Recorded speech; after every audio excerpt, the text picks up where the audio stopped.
Okay, so electrochemistry, as the name suggests, it's like electricity and chemistry all put together. It's like two great subjects. I'm sure you loved electricity and physics, and you love chemistry, so it must be a great thing. No, it's about chemical reactions that involve transfers of electrons from one chemical entity to another chemical entity. Let's just go over some examples, and I'll talk to you about what I mean. You don't need to put this heading, but you can do a little definition here about what electrochemistry is.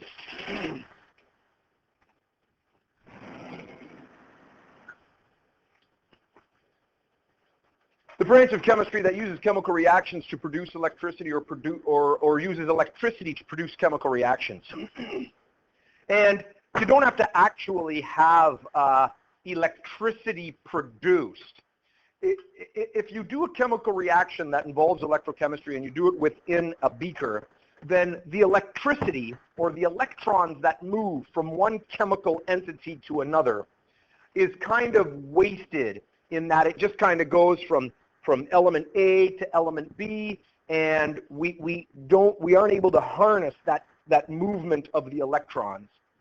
In all batteries that we use, we involve electrochemical reactions, but we separate the electrochemical reactions so that when the electrons have to transfer from entity A to entity B, we're able to put a wire in between that and have those electrons do some work as they're going from chemical A to chemical B. All right, so it's all about electron transfer. It's all about one particular element trying to lose electrons and another element trying to gain electrons. Single displacement reactions, and we talked about this very briefly in grade 11, and we'll use that as our example to start with. Single displacement reactions are electrochemical reactions.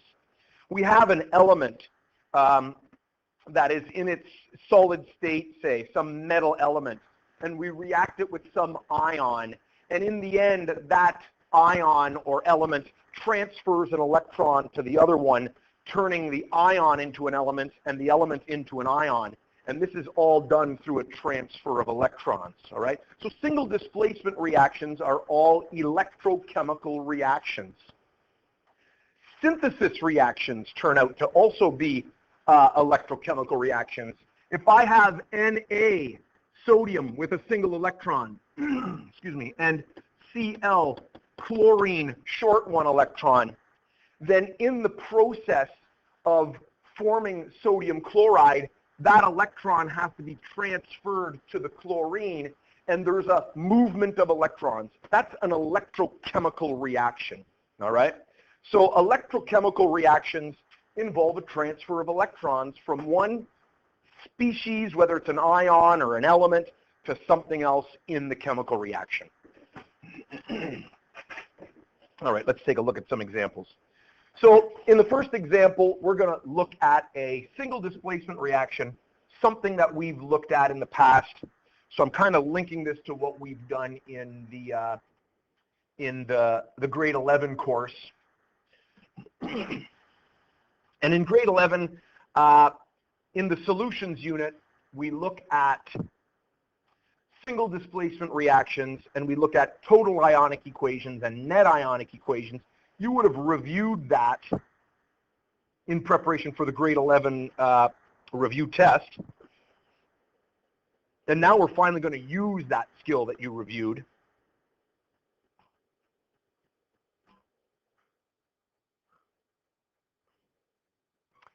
And if we recall from last year, anything that's aqueous, we can break apart into their ions.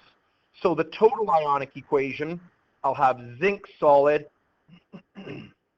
and that's going to then be lead 2, right? It's going to be lead in the +2 state, and that's aqueous. And I'm going to have 2 nitrates, 2 NO3 -1, and that's aqueous. And once we've done our single displacement reaction, we have lead and that's a solid. And now I've got zinc, and it's now in the +2 state. +2, I did a little reverse crossover to get that aqueous. And I still have my 2 nitrates, NO3 -1, aqueous. And I just want to add something here. Last year I already introduced to you this fact that if I have an element in its standard state, zinc solid, as it appears on the periodic table, does anybody remember what its oxidation state is, or what its charge is, if we're dealing with an element in its standard state?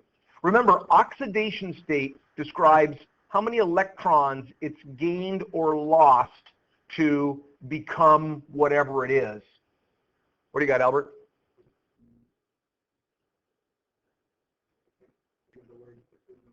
There's no charge. It's zero. When you put a 0 on it, no charge. Because in the element state, it's atoms that haven't gained or lost electrons, and therefore it hasn't got any charge. And over here, our lead on the second half will also have a charge of 0. It's in its element state. It's as atoms. The spectator ion, and we know that nitrate's always a spectator. We've been talking about that for quite some time. Nitrate, we can get rid of those spectator ions. And then we can write down our net ionic equation. Zinc solid 0 plus Pb plus 2 to produce Pb 0 solid and Zn plus 2 aqueous. All right? And we talked a little bit about this last year, right? In grade 10, you learn about single displacement reactions. Some teachers say, oh, it's like a dance where someone cuts in. May I cut in? And you swap places. And then in grade 11, we look at the net ionic equation, and I say, look at this closely. This isn't zinc cutting into a dance. This is zinc with a charge of 0, lead with a charge of 2, which then becomes lead with a charge of 0 and zinc with a charge of 2. And in order for zinc to go from a charge of 0 to +2, what did it have to do? Yep. It had to give up 2 electrons. So zinc gives up 2 electrons, and lead gains 2 electrons to become a charge of 0. So really, this isn't a may I cut in reaction. This is a transfer of electrons. All right. My joke is it's not a a cut in type dance. This is the drug deal of chemical reactions. All right. Zinc comes along with a couple of extra electrons. Lead needs them and says, hey, I got a couple of extra electrons. You want some electrons? Gives them 2 electrons. Zinc becomes a +2 charge. Lead becomes a 0 charge. And we've had a transfer of electrons in order to undergo this chemical reaction. All right. So it's all about trading electrons in this chemical reaction. Let's use this example now, and I'm going to rewrite the net ionic equation. You don't need to rewrite here because you just have this down. This is the same thing that we just had written down. And I want to just talk a little bit, and I'm going to bring the whole thing up here. I'll bring the whole thing up and let you write.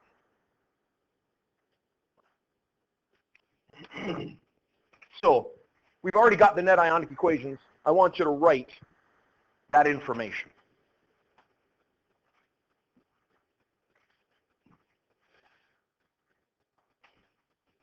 So right now what I'm doing is I'm writing down information concerning one of the entities at a time. We call these things half reactions. It's as if we're cutting the reaction in half and saying, let's just look at the zinc, and let's see what's happening to the zinc. And we just stated that moments ago. Joe just stated the zinc loses 2 electrons.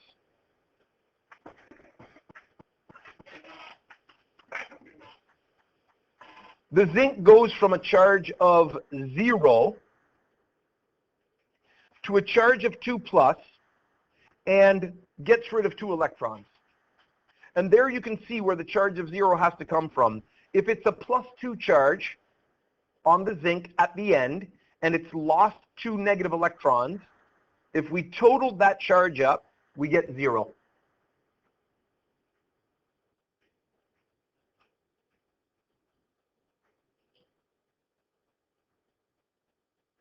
Same thing with the lead.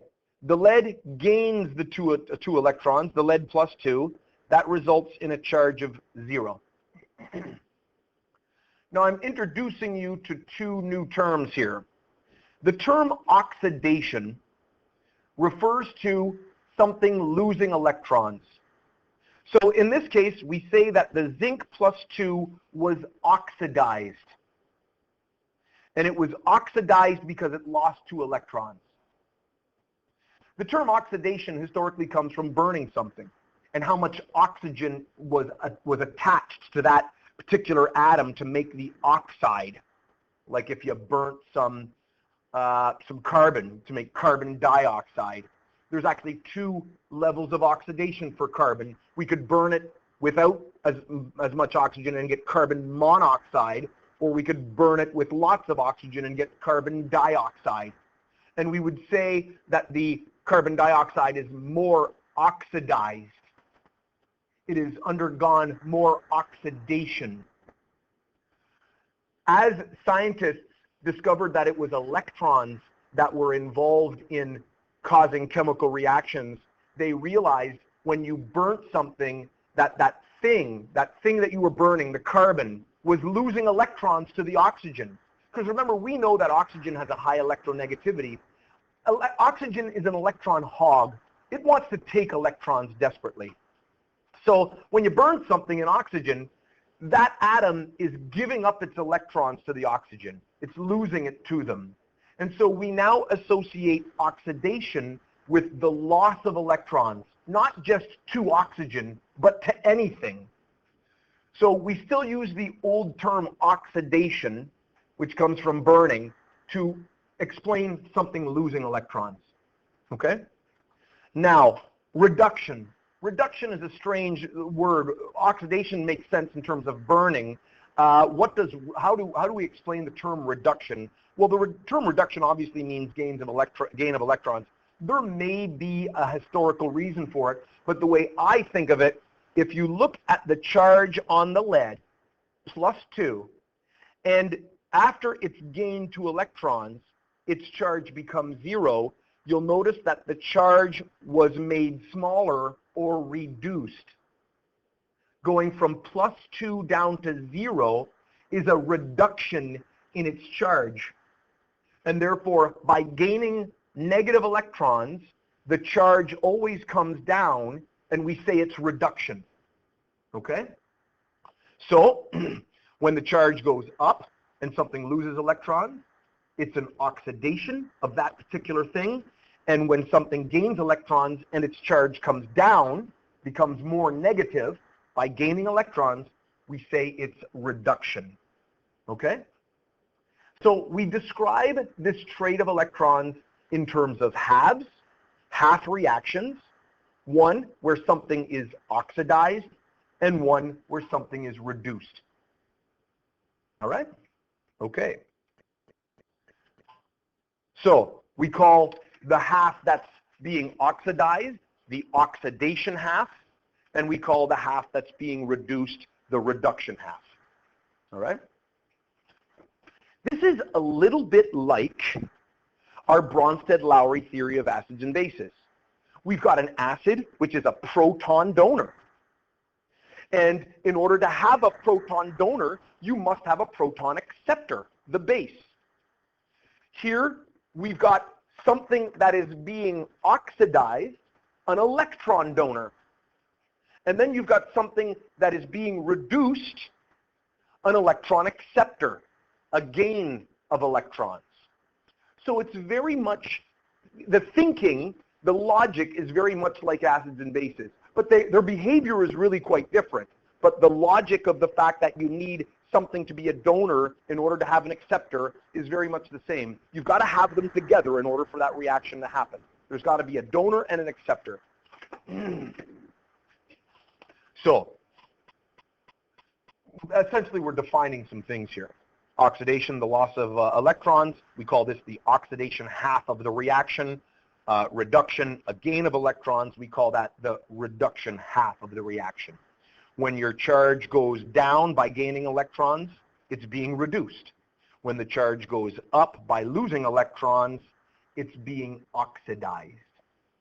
Okay, a few more terms here. Oh, this is good stuff. So, again, sayings that help us remember things, right? We've had all kinds of them. Base blue, or if you liked the video, blue to red, as said, right? Remember the good old litmus paper one? All kinds of silly little things that chemists use to help us remember. I can't remember. We've encountered others. Which ones have I? Oh, ik, I, high, us, oh, low. Classic stuff. That's for the classical method of naming. So if I've got ferric chloride, it's the high oxidation state, right? That's the classical naming system. So chemists always come together with silly things, and oil rig is one that seems to be used only here in Petrolia. It's an oil thing. Back in Watford, when I was learning chemistry, we didn't have this oil rig stuff. This is the one that I like. I like Leo, the lion, says grr. Leo, the lion, says grr. This is my favorite one. What do you think LEO stands for? Yeah, loss, electrons, oxidation. And grr, gain. See how well that works? Like oil rig.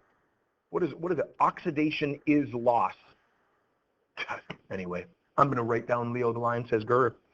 And that's gain, electrons, reduction.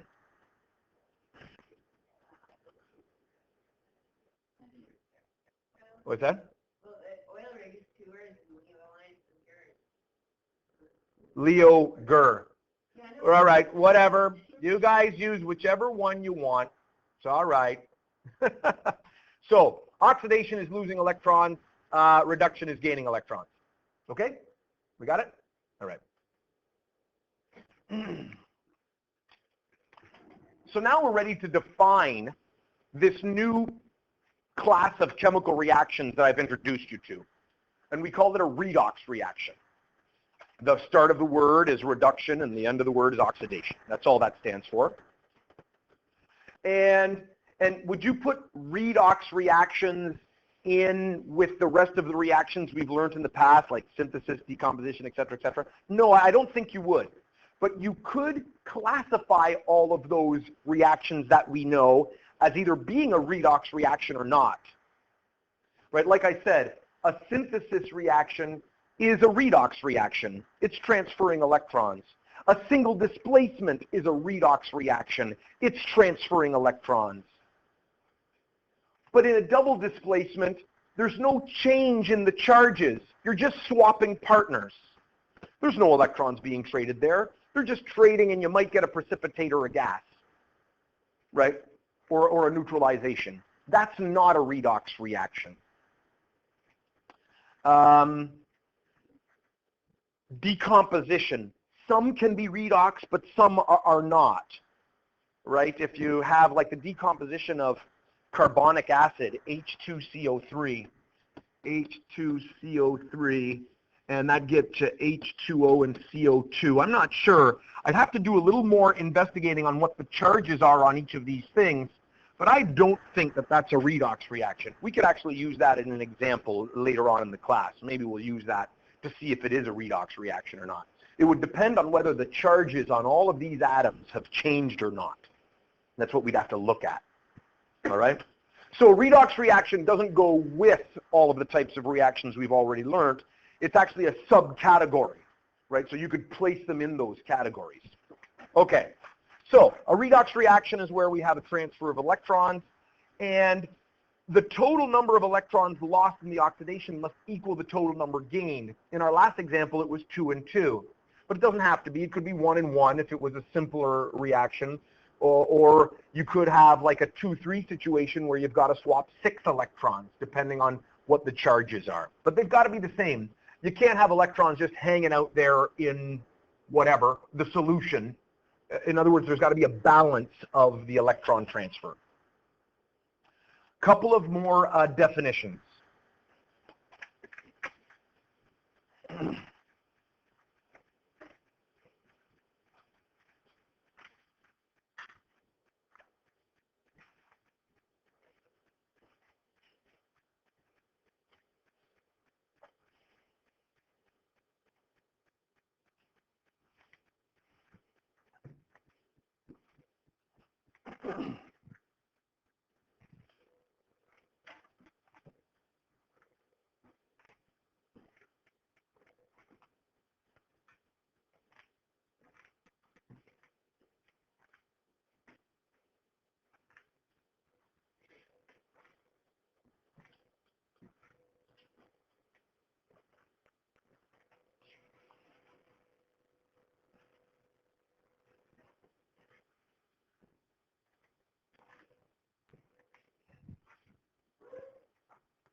Now these terms, I find they tend to confuse a little bit, but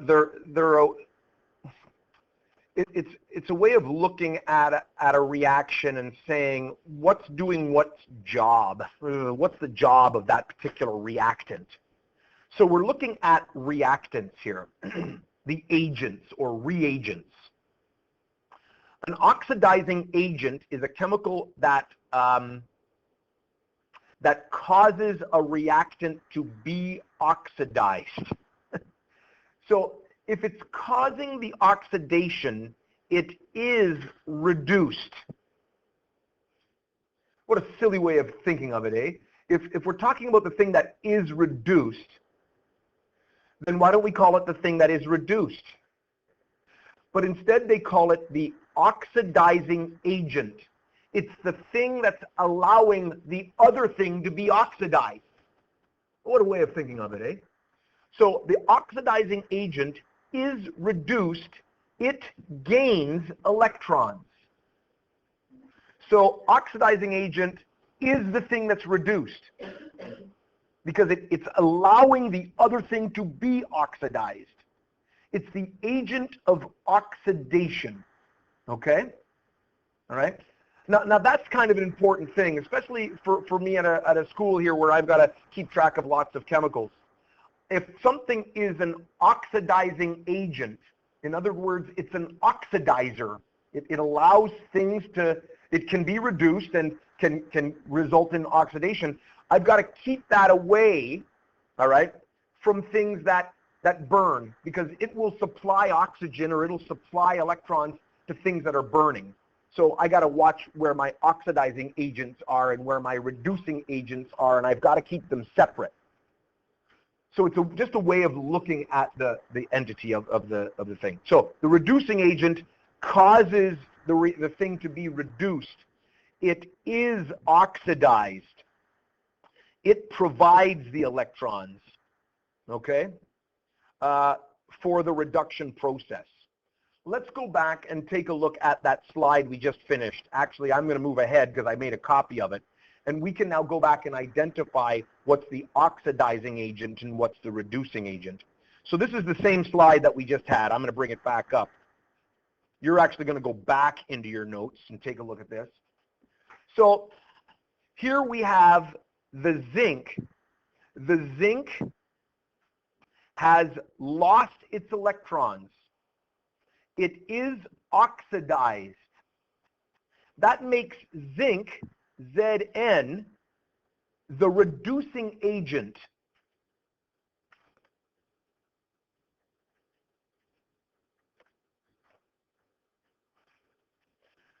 So here we've got an entire oxidation half reaction. It's the whole transfer.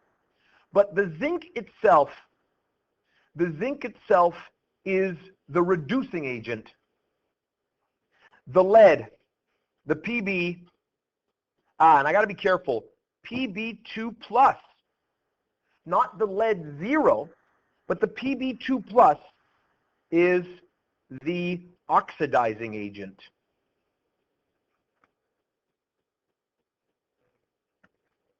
All right? It's the thing that's doing the gaining. So it will readily take the electrons and allow the other guy to be oxidized. All right?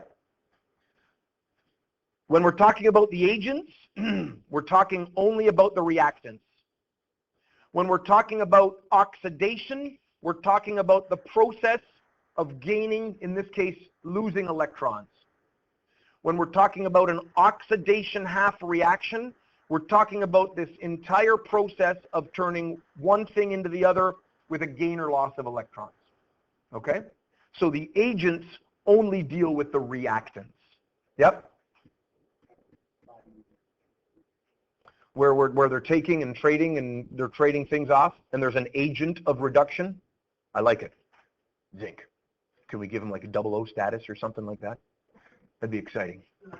We could make it a commercial. The oxidizing agent. Put them in a little suit. No? Drinking martinis, shaking nuts shirt. All right. Yeah, it's kind of neat. The agent of oxidation. Okay, let's do some more examples here. Oh, and why didn't I leave enough space? Oxidation half. I usually do this on the board, but I'd like to do it on the... So just put examples, all right? And just write this equation right here. And don't worry about write and label the oxidation reduction half. We'll do that. Just write examples. Write this. I'm going to freeze this slide, and I'm going to edit this a little bit so that there's enough room for me to do the question.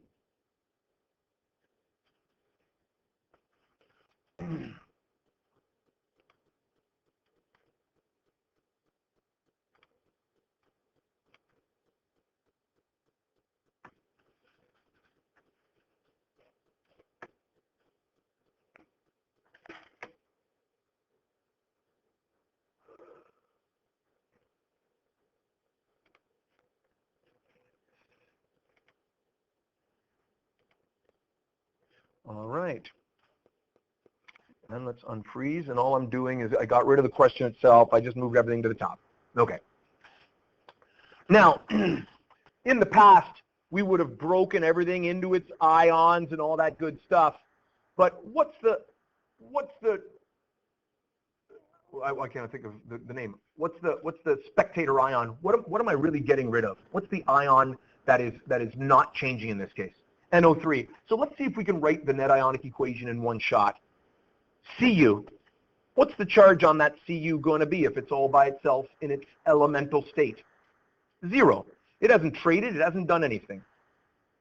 Now, I need my Ags, and there's 2 of them. And what's the charge of those Ags when they're reacted with a nitrate like that? What is it? +1, +1. Very good. Now we have swapping going on. Da, da, da. We can insert some James Bond music in there if you'd like. 2 Ag. These are now silver atoms. What's the charge? 0. And a copper, and this is now NO3 2. So what's the charge on our copper? +2. Excellent. So let's now break them into halves. Now, the oxidation half. I need to find out which guy is, well, doing what? Yeah, oxidation is lost. There's your oil rig, the oil. Oxidation is lost.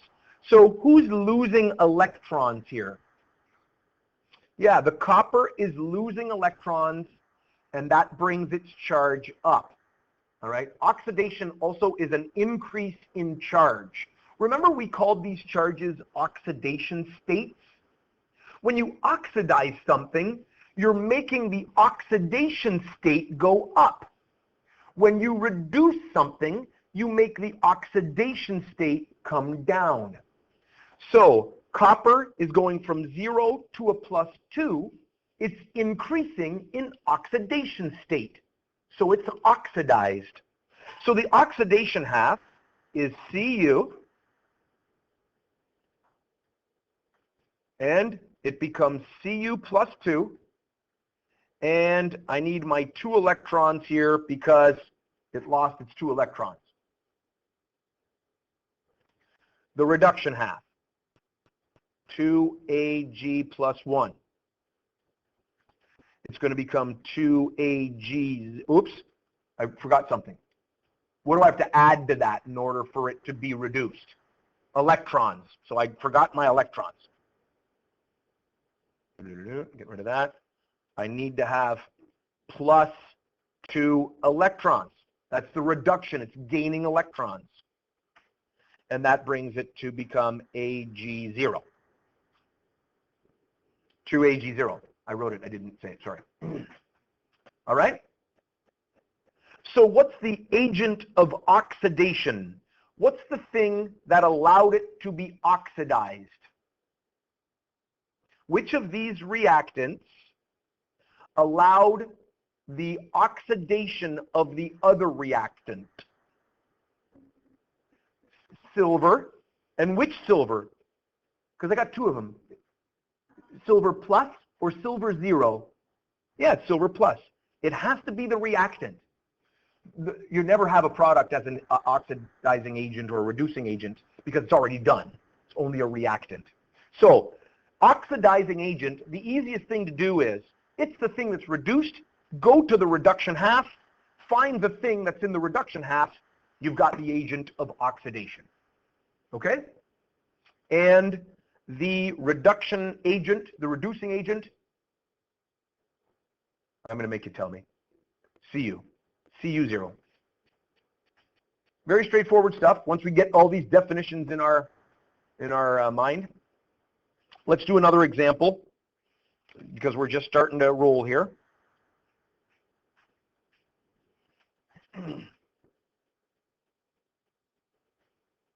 This is one of these single displacement reactions that produces a gas, right? We did that reaction at the beginning of the course when we were doing rates of reaction. Remember, we had those big long tubes. We put some magnesium in with some hydrochloric acid. It produced some hydrogen gas. We made a graph of it, right? Good times. As we reminisce, as our course comes to an end. What's the spectator here? Yeah, the chloride. So let's see if we can jump straight to the net ionic. Notice I'm not putting aqueuses and solids and all there because I'm concerned about electron transfer now. So Mg, charge, 0. What's the other important thing in this HCl? Yeah, 2H plus. Excellent. 2H plus. And what does the Mg become here on the backside? I need a charge on it because the Cl's are going to be spectators. Sorry? +2. Mg +2. And now I've got H2. And don't write this down, but because we've got H sharing with H, right? And essentially it's this, H, nice equal sharing. When we have a molecule and there's equal sharing, that delta En is 0, we say that they really don't have control of the other guy's electrons, so it's behaving as if it has 1 electron, its own, which means it hasn't gained or lost, so this also is 0. Both of those H's have a charge of 0, okay? That's going to be true for Cl2 or Br2 or anything that's bonded to each other, yeah, okay? To its same thing, the Hofbrinkel guys. All right. Oxidation half. And this is where you think, uh-oh, which one's oxidized? Remember, oxidation makes the oxidation state go up. Reduction makes the oxidation state come down. Sometimes it's easier to see the reduction half first because it says reduce. Reduce the charge. Which one do you want to do first? Somebody tell me the oxidation half. Which one made the charge go up? Yeah. Mg started as a 0. It then becomes Mg as plus 2. And in order to achieve that, it had to give up 2 electrons. And the reduction half from a plus charge to a 0, 2H plus, had to gain those 2 electrons in order to become H2 0 charge. Again, the agent of oxidation is the thing that was reduced. What's the oxidizing agent? Joe? H plus, right? H plus ion, because it's the reactant, right? And the reducing agent, therefore, is Mg0. I think I have another example, but would we agree that this is beginning to make some sense? We can forego another example. Okay?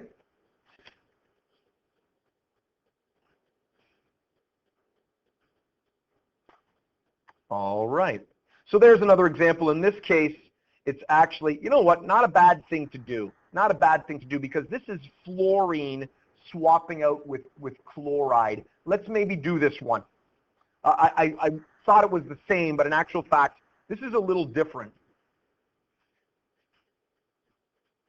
So, and I didn't leave very much room for my net ionic equation, so I'll put it up here above it.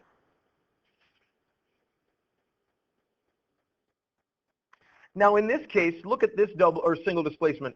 I've got the fluorine, which should have an oxidation state of 0, because remember, it's bonded together, and it's becoming a fluoride. And my chloride is becoming a chlorine. What's the thing in this that isn't changing?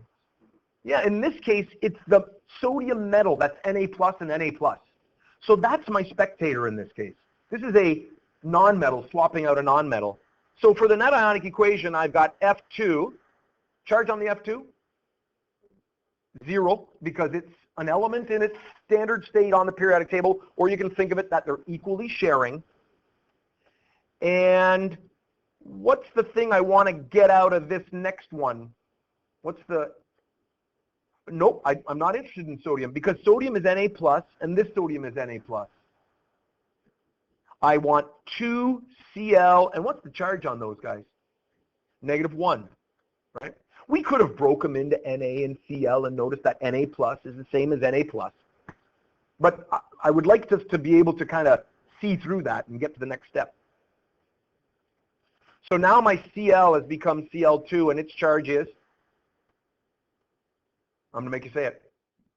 What's the charge? No, this is 0. Again, it's 2 chlorine atoms bonded together, just like our hydrogen, right? Like that and that. 1, 2, 3, 4, 5, 6. 1, 2, 3, 4, 5, 6. And we're saying that they're equally sharing this guy. So it's as if they have their regular number of electrons. And 2F charge? Minus. I'm dealing with negatives now. But still, the idea of the fact that oxidation is going to make the oxidation state go up is true, and reduction is going to make the oxidation state come down or become more negative in this case. All right? So again, like I said, I sometimes like to think of the reduction half first. Which of these things did the oxidation state come down or become more negative? Fluoride is 0. It goes down to -1. That oxidation state was reduced. So the reduction half is F20. We actually gained 2 electrons to bring it down to 2F minus.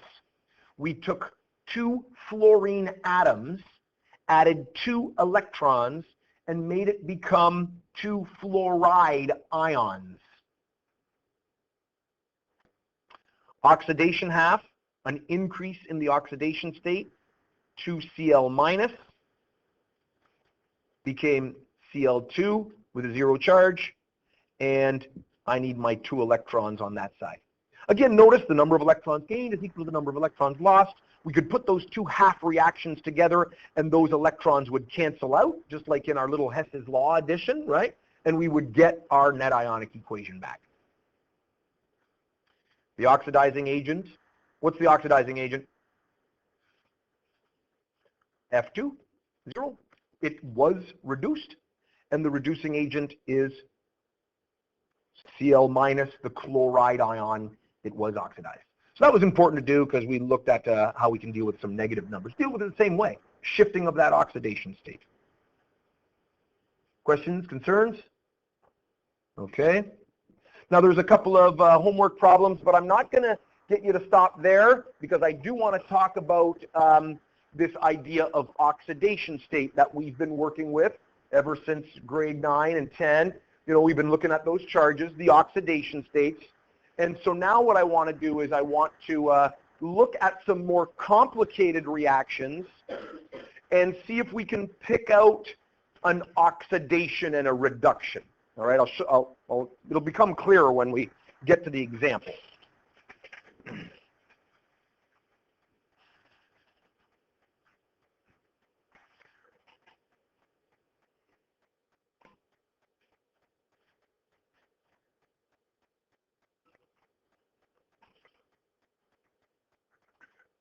Okay, oxidation states.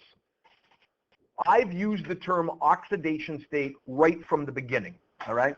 Some teachers like to use the term valence or electrovalence. But you see, I know that we're heading to this lesson here, and so I like to get you guys, comfortable with the term oxidation state because now it makes this lesson much easier for me to explain.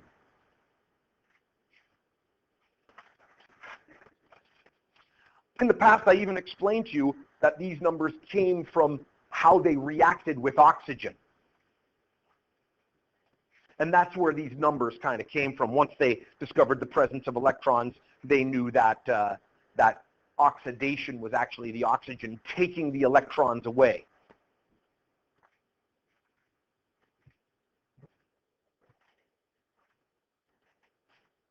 It's funny because oxygen as an atom has an oxidation state of 0, and when it's done doing its burning, it goes to an oxidation state of -2, right?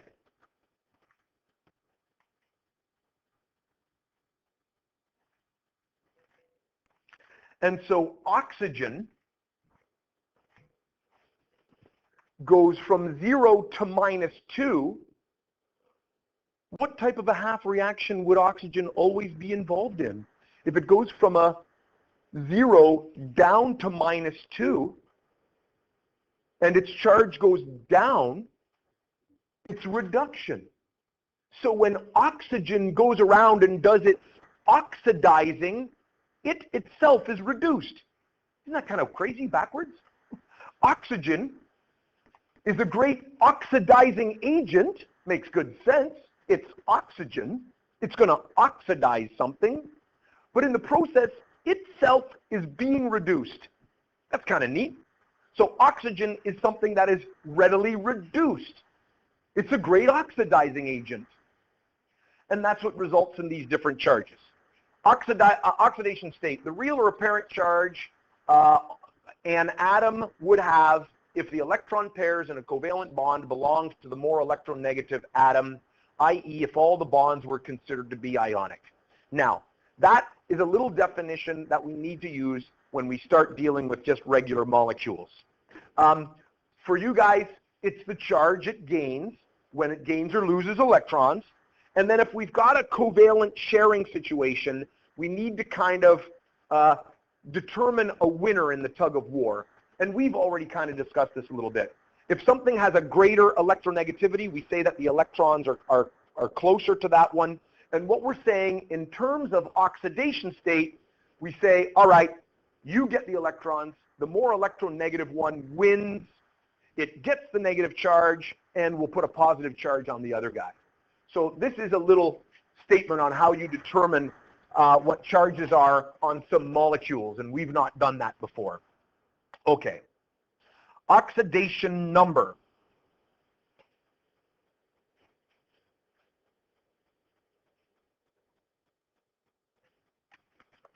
And really, I don't usually distinguish between oxidation state and oxidation number. I could have deleted this thing. I could have put / oxidation number. It really means the same thing. That's okay. We'll write it down this time, and maybe I'll get rid of it in the future.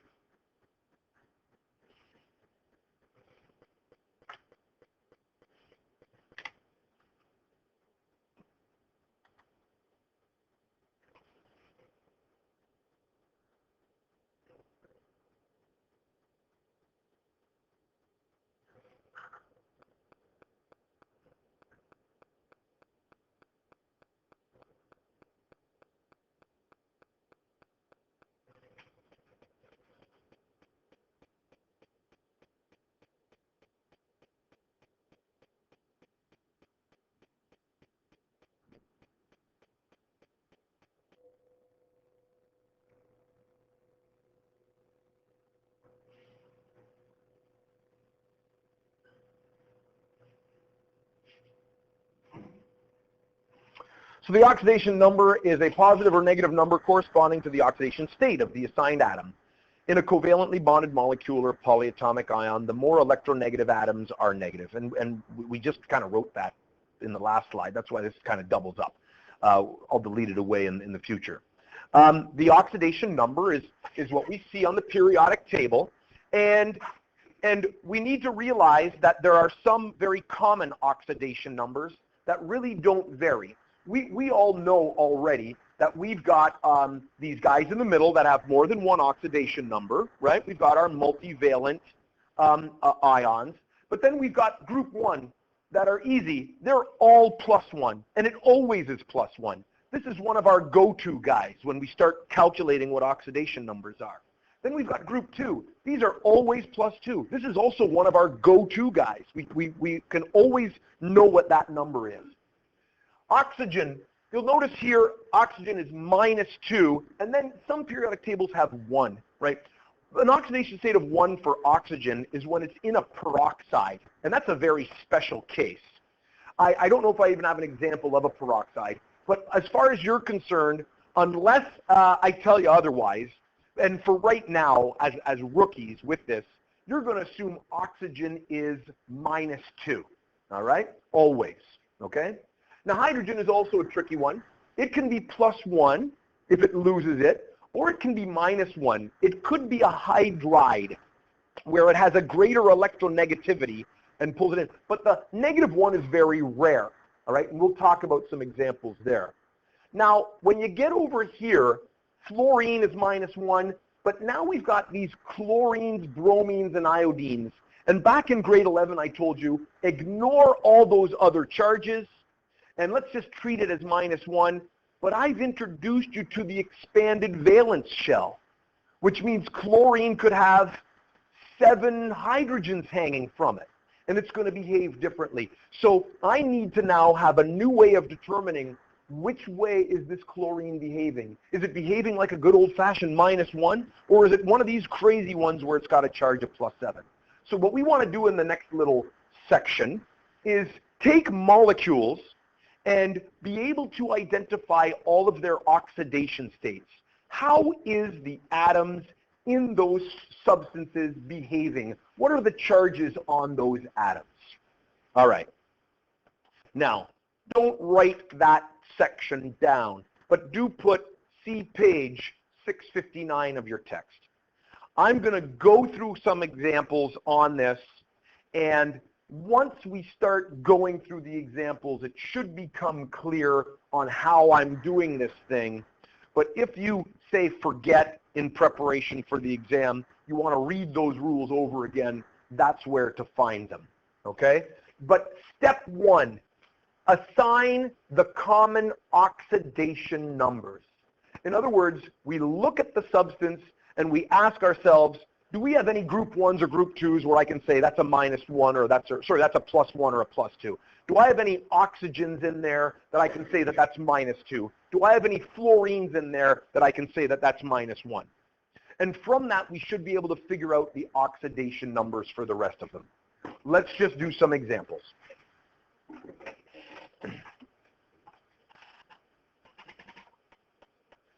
So here I've got some molecular examples. Carbon versus hydrogen, right? Now, when we do these things, actually, I really don't like this example to start with. I always say to myself, I'm going to change it, but it's already written there. When we do these calculations, I want you to imagine two lines above the chemical, all right? And you all have lines on your page, so you don't have to imagine them. You've got those two lines, okay? In this line right here, we're going to put the oxidation state or the oxidation number. Oxidation state, all right? In this line right here, all right, we are going to put the total charge due to all of the atoms. Total charge due to all atoms. Okay? All right? Now, in this first one, I need to pick one of the common ones. Well, hydrogen is plus or minus 1 every time, right? I guess the question is it plus 1 or minus 1? So let's look at our electronegativities. You're going to need your periodic table here for this. Which one's more electronegative? Carbon or hydrogen? Which one is it? Carbon. So we're going to say that carbon is a taker of the electron. Okay? So this is where, even though it's a covalently bonded substance, because carbon has a greater electronegativity, we're saying it's taken the electron from the hydrogen, which means this hydrogen has what charge on it if it's lost its electron? Positive 1. Positive 1. So we've assigned the charge of the one that we know. There are 4 hydrogens. To get the total charge due to all of the atoms, I take plus 1 and I multiply by 4, and this then becomes plus 4. Okay? Now, these 2 charges in my top row, because now I'm going to work my way across, these 2 charges must add up to the total charge on the ion or molecule. So these add up to total charge. What's the total charge on a CH4? It's not an ion. It doesn't have a plus or a minus. So what's the total charge on this? It's 0. This is a neutral molecule. If I were dealing with a polyatomic ion like chlorate or something, I'd have a charge of minus 1. But this is 0, which means the charge due to the hydrogens must completely cancel out the charge due to the carbon. So what must the charge on the carbon be? Minus 4. So I start with what I know. I move up by multiplying by 4. I work my way across because that has to be equal to the total charge of the ion or molecule. Now I can work my way back down. There's only 1 carbon. So what's the charge of that singular carbon have to be? Minus 4. I multiply when I go up, but I divide when I come down to divide the charge amongst the atoms. So in this case, to go from here to here, I did times 4, because there's 4 of these. To go from here down to here, I did divided by 1, because there's only 1 carbon. Okay? So the carbon's minus 4, and that's behaving like a carbon, plus or minus 4. That's not surprising. That's a pretty easy one. Let's take a look at this. Nitrogen and hydrogen in this dinitrogen tetrahydride or something. Now, normally we think of nitrogen having a charge of minus 3, but maybe this isn't a minus 3 one. Maybe it's a different nitrogen. Which is the greater electronegativity, nitrogen or hydrogen? Greater electronegativity. nitrogen. So it's going to take the electrons. So what's the charge on my hydrogen going to be? +1. I'm not going to draw the lines in all of these notes anymore, but there are 4 of them. So what's the charge due to all of those hydrogens? +4. This is a neutral molecule. It doesn't have a charge. So what's the charge due to all of the nitrogens?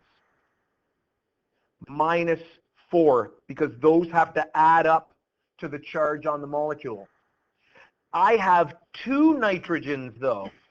So I'm going to divide by 2 to spread that -4 amongst the 2 nitrogens. What's the charge on each nitrogen? -2. Look at there. In this molecule, nitrogen does not have a charge of -3 like we're used to seeing, but in that molecule it has a charge of -2. That's a little different looking nitrogen than what we're used to. So now we're introducing you to the world of all of these different charges. Okay? Let's do some more.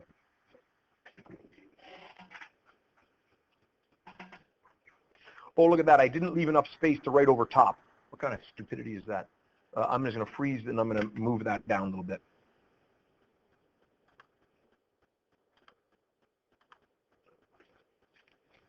You can go ahead with the magnesium if you would like. No problem. I'm just, like I said, moving that down a little bit so I've got a little room up top.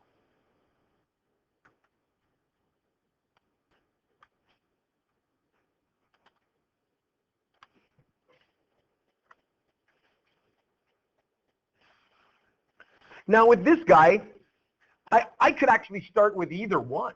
It doesn't make any difference because magnesium is one of my go-to guys. It's one of the guys I know. I actually would probably start with the magnesium because hydrogen can be that plus or minus, and I got to be thinking about electronegativities. But magnesium doesn't have a choice. What's the charge on magnesium? +2. +2. And you will have your periodic tables. It's not like these are secrets. You could always check it. Oh, sorry. Thanks. I'm putting on a pretty good show here for myself. It's exciting. +2. What am I putting above it? +2. What's coming across? -2. What's going to be the charge on the hydrogen? -1.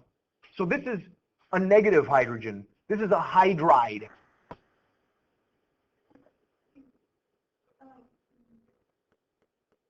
All right? I could have got that hydride from looking at the electronegativities. I could have saw that the hydrogen's electronegativity was greater than magnesium's, and therefore it would be -1, and I'd come up with a +2 for magnesium. But whatever. Doesn't matter. We've identified them. Let's look at this guy. This guy's an ion. Now, carbon versus oxygen. Oxygen can have that funny oxidation state if it's a peroxide. I would tell you if it's a peroxide. In this case, it's not.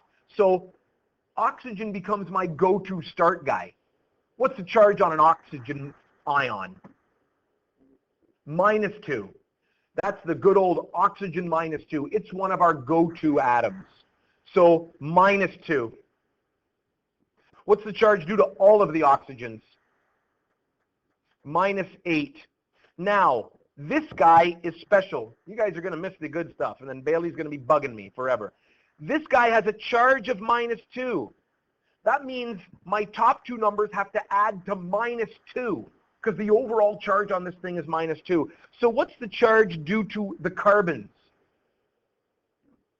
Plus 10 would give me a charge of +2, +6, +6, +6. Okay? And there are 2 carbons, so what's going to be the charge on each carbon?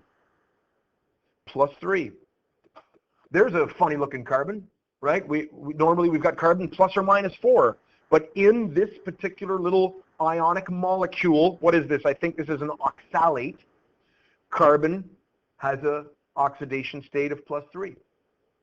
All right? Let's do KMNO4. Now, we've got 3 atoms here, and there's only one we really can solve for because we need to, there's only one unknown. I would say K is a go-to and O is a go-to. If you look at manganese, Manganese has like 7, 6, 4, 2, 3. That's the one we're solving for. We don't know what the oxidation state of the manganese in this stuff is. So we start from both ends. What can I put on this guy? +1. Yep. Charge on the oxygens. -2. Let's move our way up. -8. This guy's +1 because there's only one of them. And this has no charge, right? So the whole thing has to balance out on the top line. So what's my charge on my manganese? It is, sorry, +7. Does that make sense? +8 and -8. There's only one manganese. So what's the charge on the manganese? +7, right? A very high oxidation state. It's highly oxidized.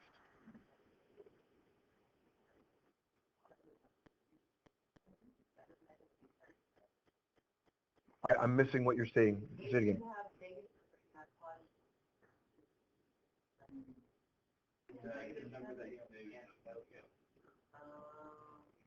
Okay. Thank you. I still didn't quite catch the question, but good work. We're crowdsourcing teaching now at this point. Excellent. All right, we're okay with that? This is what we used, remember, in the last chapter, tomorrow's test. We used this as our mild oxidizer, right? Remember, it was one of the things that we used that we could potentially use as something to oxidize, say, an alcohol into ketone or aldehyde, right? And I said I would just put it in as a 0. Remember, this stuff is purple, right? We put that purple stuff into the primary and secondary alcohols, and it turned yellow very quickly. And that's because this manganese has such a high oxidation state, and it's got lots of oxygen that it then supplies that oxidizing ability. Okay. There are a few questions that go with this type of thing, but there is one more example I want to finish this off with, right? One more thing, and then we've ended at a good point for day 1 on this. So there's a couple questions you'll just be doing, determining oxidation states. Why would we do such a thing? Why do we want to determine all these oxidation states? Well, let me, hold on one second. Let's jump ahead to the example. Let's just jump ahead to the example. All right? Don't write this all down. Don't write that all down. Just put down example, e.g., all right? And put down this big, long equation underneath there. So just put example.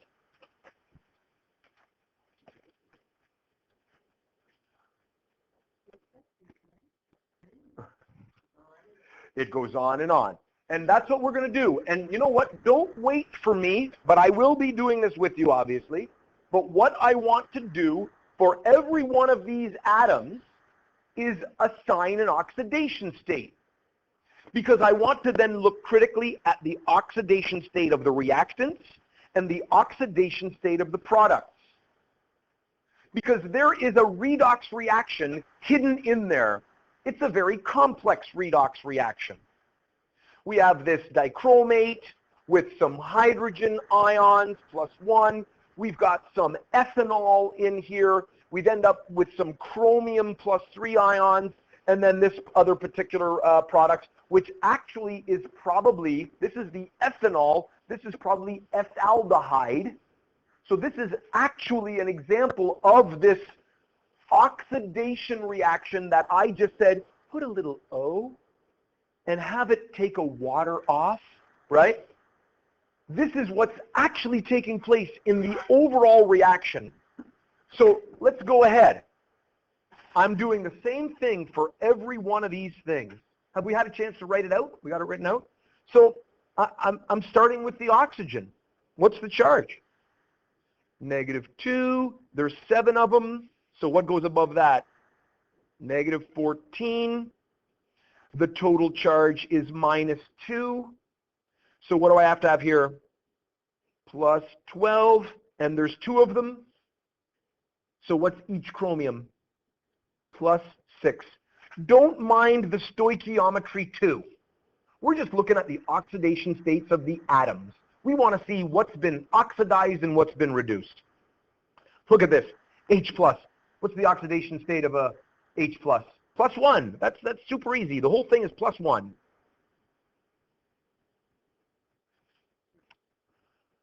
For something like this, oxygen and carbon are more electronegative. So all of my H's will lose their electrons to them. So what are my H's? If they lose their electrons to them, they're plus 1. So this is plus 1. This is plus 1. I can move up on, oxygen. What's oxygen always? Minus 2. So really we're worried about the carbon here, I guess, right? So I got a plus 5 and a minus 2 and a plus 1. And this is a neutral molecule. What is that? That's plus 6 minus 2 is, so I got plus 4 left. So I need a minus 4. I need a minus 4. And I got to come down here. There's 2 of them. I need a minus 2.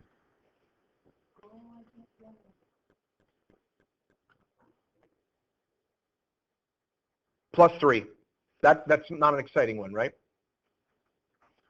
Waters are not very exciting either. What's the charge on the oxygen? Negative 2. And what's the charge on the hydrogen going to be without going through the motions? It's going to be plus 1 in the end, right? It's going to go 2, 2, 2, 1, right? So that's plus 1. That's not very exciting. And now this is exciting. Something's going to happen here. Hydrogens and oxygens, those are our go-to guys. Oxygens, minus 2, minus 4. Hydrogens, in this case, plus 1, right? Because they're all losing to the carbons and oxygens. Plus 4.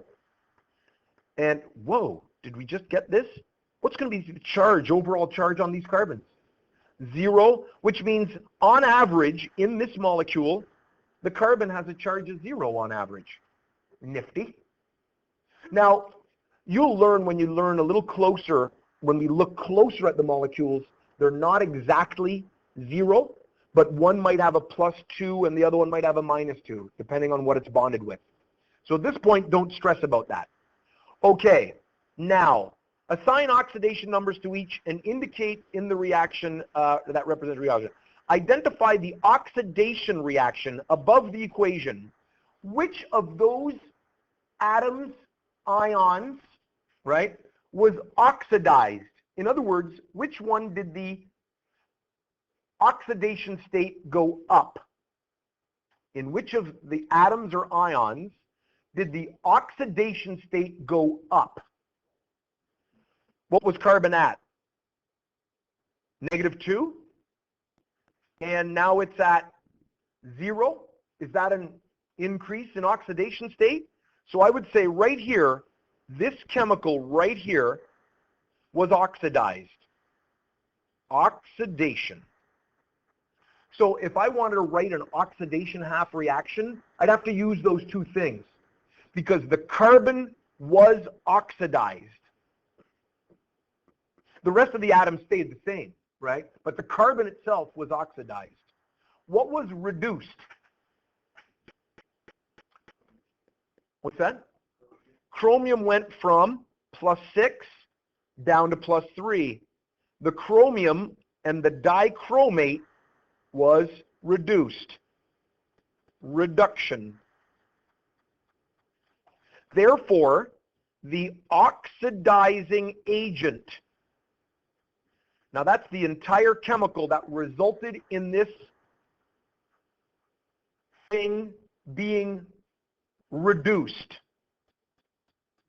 The oxidizing agent is the thing that was, I'm getting myself confused now. Oxidizing agent is the thing that was reduced, right? The oxidizing agent is the thing that was reduced. Which thing was reduced? Cr2O7 minus 2. The chromate. Cr2O7 minus 2. The oxidizing agent is the thing that was reduced. And what was the reducing agent?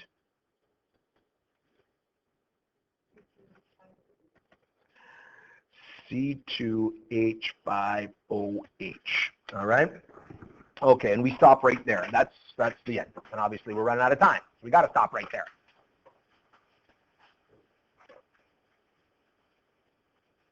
Okay?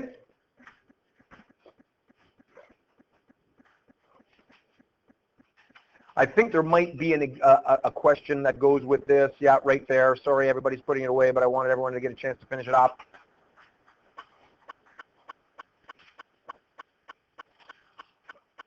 Tomorrow, or sorry, Friday, I will be showing you how to balance a great big ugly thing like that. How do you balance these redox reactions when they're so big and complicated looking things? And there is a way to do it. On the exam, I'll tell you right now, there are 2 questions pertaining to this. One of them will be based on today's lesson, and one of them will be based on Friday's lesson. All right? So there are 2 questions on electrochemistry. One of them is based on today's lesson. One of them is based on Friday's lesson. Okay?